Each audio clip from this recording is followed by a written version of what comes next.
Good morning बच्चों। मैं आपकी विज्ञान विषय की अध्यापिका सुरेखा मिश्रा। बच्चों, आज मैं आपको आपके विज्ञान की पाठ्य पुस्तक से पाठ 15 कुछ प्राकृतिक परिघटनाएं उसके बारे में समझाऊंगी। बच्चों, तो प्राकृतिक परिघटनाएं क्या होती हैं कि जो प्रकृति में अपने आप कुछ अचानक परिवर्तन होते हैं या जो कुछ घटनाएं होती हैं वो क्या कहलाती हैं?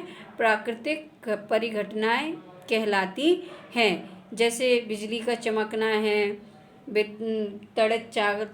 तड़ित का होना है, या जो बाढ़ वगैरह आ जाती है, ये सब क्या है?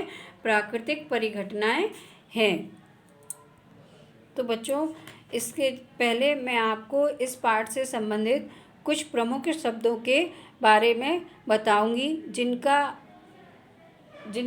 जिनके अध्ययन से आपको पाठ के अंदर कोई दिक्कत नहीं आएगी। तो सबसे पहला आपका प्रमुख शब्द है भूपर्पटी। भूपर्पटी किसे कहते हैं? कि भूपर्पटी पृथ्वी के भीतर की सबसे ऊपरी सतह को कहते हैं। जो पृथ्वी के 3 भाग होते हैं उसके सबसे भीतर की ऊपरी सतह को क्या कहते हैं? भूपर्पटी कहते हैं। इसको बच्चों मैं आपको एक चित्र के द्वारा बताती हूँ। ये पृथ्वी की संरचना दी हुई है। इसमें ये सबसे बाहर का ऊपरी भाग जो दिखाई दे रहा है वो क्या कहलाता है? भूपर्पटी कहलाता है। फिर ये प्रवार, ये बाह्य क्रोड, ये आंतरिक क्रोड। तो ये पृथ्वी की एक संरचना है। इसके कई भाग होते हैं और इसकी जो सब ऊपरी परत की जो भीतर की सबसे ऊपरी परत जो होती है वो क्या कहलाती है? भूपर्पटी। उसके बाद प्रवार, उसके बाद बाह्य कोण और उसके बाद आंतरिक कोण होता है, आंतरिक क्रोड होता है। तो ये एक पृथ्वी की संरचना है। अगला है पृथ्वी की प्लेट। पृथ्वी की प्लेट पृथ्वी की परत टुकड़ों में विभाजित है। प्रत्येक टुकड़े को प्लेट कहते हैं। ये प्लेट निरंतर गति करती रहती हैं। जब ये एक दूसरे से रगड़ खाती हैं अथवा टक्कर के कारण एक प्लेट दूसरी प्लेट के नीचे चली जाती है तो इसके कारण भूपर्पटी में विक्षोभ उत्पन्न होता है। यही विक्षोभ पृथ्वी की सतह पर भूकंप के रूप में दिखाई देता है। पृथ्वी की प्लेट क्या होती है? कि पृथ्वी की परत को टुकड़ों में विभाजित किया गया है। ये 2 प्लेटें होती हैं, इनको नाम दिया गया है। ये आपको डायग्राम के द्वारा दिखाया जा रहा है। ये प्लेटें हैं, इनको एक को इंडियन प्लेट कहते हैं और एक को यूरेशियन प्लेट कहते हैं। जब ये प्लेट दोनों आपस में टकराती हैं या एक दूसरे के नीचे चली जाती हैं, इनमें रगड़ होती है, जिसके कारण ही पृथ्वी पर भूकंप आते हैं। बच्चों, इस डायग्राम में भी ये प्लेटों की आपको संरचना देगी। यूरेशियन प्लेट, अरेबियन प्लेट और इंडियन प्लेट। इधर इसको इस डायग्राम के द्वारा दिखाया है कि जब ये प्लेट एक दूसरे से टकराती हैं या एक दूसरे के ऊपर नीचे चली जाती हैं, इनमें रगड़ होती है तो पृथ्वी पर या इसके कारण ही पृथ्वी पर भूकंप आते हैं। अगला प्रमुख शब्द है विद्युतदर्शी। विद्युतदर्शी एक इस प्रकार की युक्ति है जिसका उपयोग वस्तु के आवेश का पता लगाने के लिए किया जाता है। विद्युतदर्शी क्या होता है? एक प्रकार का उपकरण होता है जिसका उपयोग आवेशों का पता, धनावेश और ऋणावेश का पता लगाने के लिए किया जाता है कि किस वस्तु पर कौन सा आवेश उत्पन्न है या स्थित है। अगला है तड़ित। बादलों तथा पृथ्वी अथवा विभिन्न आवेशों के बीच विद्युत विसर्जन के कारण तड़ित उत्पन्न होती है। तड़ित एक विशाल स्तर की विद्युत चिंगारी है। तड़ित क्या होता है?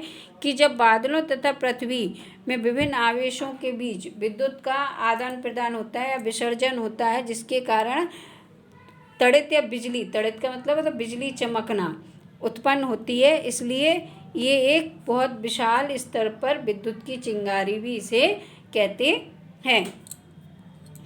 तड़ित चालक।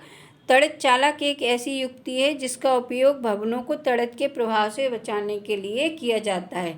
तड़ित चालक एक ऐसी युक्ति है जिसका उपयोग किसके लिए किया जाता है? जो मकान वगैरह आप बनाते हैं, हम बनाते हैं, उसमें भवनों को बिजली के आघात से, जो प्राकृतिक घटना बिजली चमकना होता है, जैसे आप सुनते हो बारिश के दिनों में इधर बिजली गिर गई, उससे मकान गिर गया या पेड़ जल गया या कोई व्यक्ति मर गया, तो उससे बचाने के लिए एक तड़ित चालक का उपयोग किया जाता है।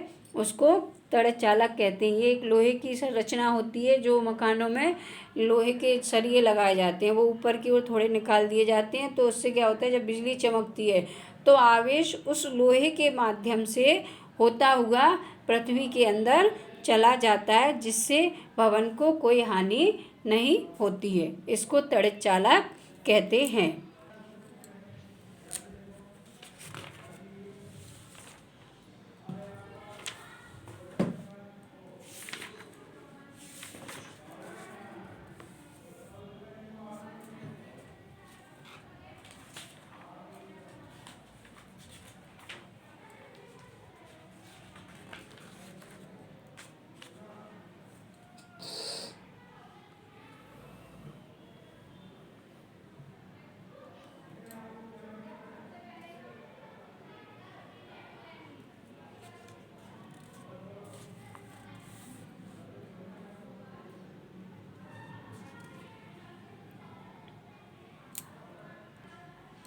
बच्चों, आवेश किस प्रकार से उत्पन्न होते हैं, इसको आप अपने दैनिक जीवन में क्रियाकलाप के द्वारा भी कर सकते हो। जैसे बच्चों, आपने कभी देखा होगा, आप बालों पर बैलून को रगड़कर दीवार पर चिपका देते हो, या जो स्केल वगैरह या पेन वगैरह होता है उसको बालों में रगड़ते हो और फिर से उससे छोटे छोटे कागज़ के टुकड़े या थर्माकोल्स की जो छोटी वाली बॉल्स होती हैं वो उससे चिपक जाती हैं। तो जो आपने स्केल या पेन है जो बालों से रगड़ा है, तो उसको रगड़ने से उससे क्या हुआ, उसमें आवेश उत्पन्न हो गया। और जब उस आवेशित वस्तु को आपने किसी अन्य अनावेशित वस्तु के पास ले गए, तो जो उसमें आवेश था वो अनावेशित वस्तु के द्वारा क्या होता है, ग्रहण कर लिया जाता है और वो वस्तु उसकी ओर आकर्षित होकर उससे चिपक जाती है। इसमें इन्होंने इस क्रियाकलाप के द्वारा बताया भी है कि जब दो समान आवेश वाली वस्तुओं को एक दूसरे के पास लाते हैं। समान आवेश का मतलब कि अगर दोनों वस्तुओं पर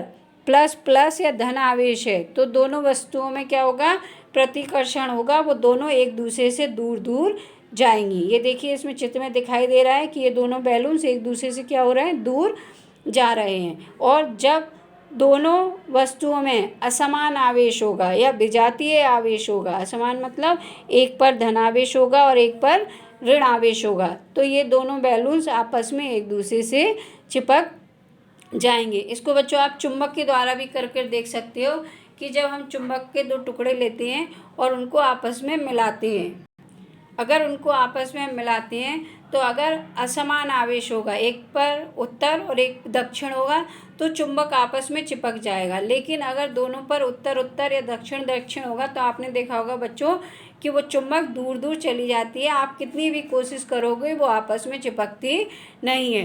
तो इसी प्रकार से जब दो समान आवेश वाले वस्तु होती है तो उनमें प्रतिकर्षण होता है, और असमान आवेश या विजातीय आवेश वालों में क्या होता है, आकर्षण होता है, जिससे वो पास पास आ जाते हैं और प्रतिकर्षण होने से वो दूर दूर जाते हैं। इस क्रियाकलाप को आप घर पर बहुत अच्छे से करके देख सकते हो।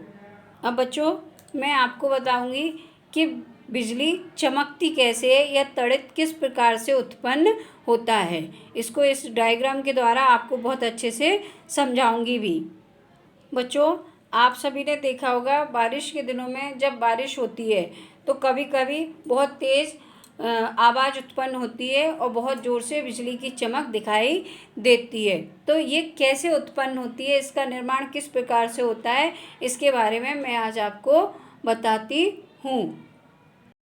तो बच्चों, गरज वाले तूफानों के बनते समय वायु की धाराएं ऊपर की ओर जाती हैं। जब जो गरज वाले मतलब जो आवाज़ वाले तूफान बनते हैं, उस समय वायु की जो धाराएं होती हैं, हवा जो होती है वो कहाँ जाती है, ऊपर की ओर जाती है, जबकि पानी की बूंदें नीचे की ओर आती है।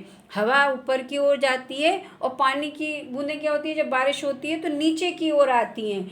इसके कारण इन प्रबल गतियों से आवेशों का पृथक्करण होता है। ये तेज गतियाँ होती हैं, वायु बहुत तेज गति से चल रही है और पानी की बूंदें भी नीचे तेज गति से आ रही हैं, तो ये क्या होगा, आवेशों का अलग अलग पृथक्करण, आवेशों का अलग अलग हो जाते हैं, ऊपर से धनावेश और नीचे से ऋण आवेश। इस प्रकार की एक क्रिया लगातार चलती रहती है। बादलों के ऊपरी किनारे के निकट धनावेशित एकत्र हो जाते हैं। जो बादल के ऊपरी किनारे होते हैं, जैसे आपको बच्चों चित्र में दिखाई भी दे रहा है, बादलों के ऊपरी किनारे पर धनावेश एकत्रित हो जाते हैं तथा ऋणावेशित बादलों के निचले किनारे पर, ये बादलों के निचले किनारे पर ऋणावेश उत्पन्न या एकत्रित हो जाते हैं।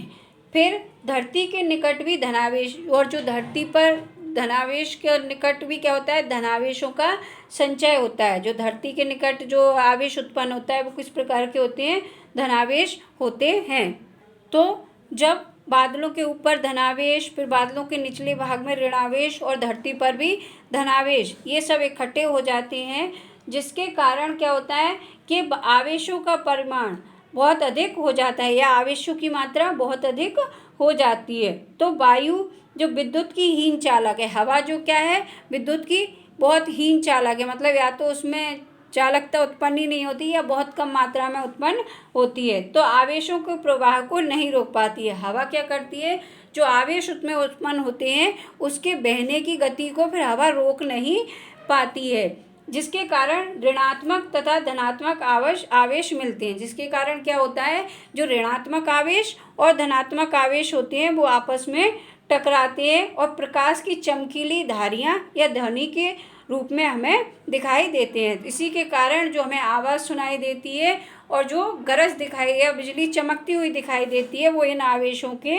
आपस में टकराने से उत्पन्न होती है। इसे ही हम क्या कहते हैं, त्वरित आघात या त्वरित रचना या विद्युत का चमकना कहते हैं। इस प्रक्रिया को विद्युत विसर्जन भी कहते हैं। ठीक है बच्चों, तो आशा करती हूँ कि आपको ये समझ में आया होगा। इसको आप घर पर रह के पढ़िए, इसका अच्छे से अध्ययन कीजिए। स्वस्थ रहिए, सुरक्षित रहिए। धन्यवाद।